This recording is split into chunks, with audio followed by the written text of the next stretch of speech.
નમસ્કાર મિત્રો, વિડીયોમાં તમારું સ્વાગત છે। ચોંકાવનારી ઘટના સામે આવી છે। જેમ કે તમે સ્ક્રીન પર જોઈ શકો છો, 50થી વધારે વીંગા એટલે કે 50થી વધારે વીંગા જમીનમાં જે ઘઉં છે એ ઘઉંની અંદર લાગી આગ। મિત્રો વાત કરવામાં આવે તો અત્યારે કંઈક ને કંઈક ઘટના બનતી હોય છે, કંઈક ના કંઈક સર્કિટના કારણે પણ આવી ઘટના બનતી હોય છે। ત્યારે ક્યાં આગ લાગી છે, કેવી રીતના લાગી છે અને ક્યાં બની આવી ઘટના અને ક્યારે બની અને કોનું ઘઉં છે, કેવી રીતના બની, બધી જ ડિટેલ માહિતી છે એ તમને આ વિડીયોની અંદર આપવાનો છું। વિડીયોના અંત સુધી જોજો અને આપણી ચેનલ પર નવા હો તો ચેનલને સબસ્ક્રાઈબ કરીને લાઇક કરી નાખજો। મિત્રો હવે વાત કરવામાં આવે તો ભાવનગર જિલ્લામાં લાગેલી હોવાના સમાચાર મળી રહ્યા છે।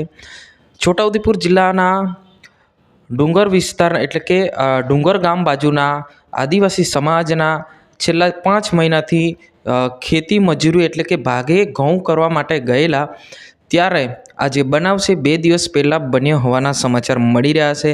ત્યારે જે રીતના તમે વિડીયોની અંદર જોઈ શકો છો કે કોઈક સર્કિટ કે કોઈ બનાવ બન્યો હશે એ આપણે સામે આવેલો નથી, પરંતુ જે રીતના જે ઘઉં સળગી રહ્યો છે એ ખૂબ જ દુઃખની બાબત આપણે કહી શકીએ છીએ। એટલો બધો ઘઉં છે, 50 વીંગા મિત્રો, 50 વીંગા એટલે કે ખૂબ હોય છે મિત્રો।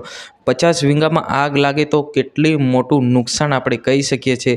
જ્યારે ખેડૂત રાત દિવસ મહેનત કરે છે અને ભાગે ખેતી કરવા માટે આવે છે અને રાત દિવસ મહેનત કરે છે, પછી છેલ્લે દાણા કાઢવાના હોય, ઘઉં કાઢવાનો હોય, ઘઉં હેલરમાં લઈ જવાનો હોય, એ સમયે અગર આવી દુર્ઘટના બને તો કેટલી દુઃખની બાબત આપણે કહી શકીએ છીએ કે ખેડૂતને જે છે એ આખા વર્ષની મહેનત જે છે એ 1 મિનિટની અંદર ફેરવાઈ ગઈ આપણે કહી શકીએ છીએ। જી હા મિત્ર, તમારે શું કહેવું છે જરૂર કમેન્ટ કરીને બતાવજો।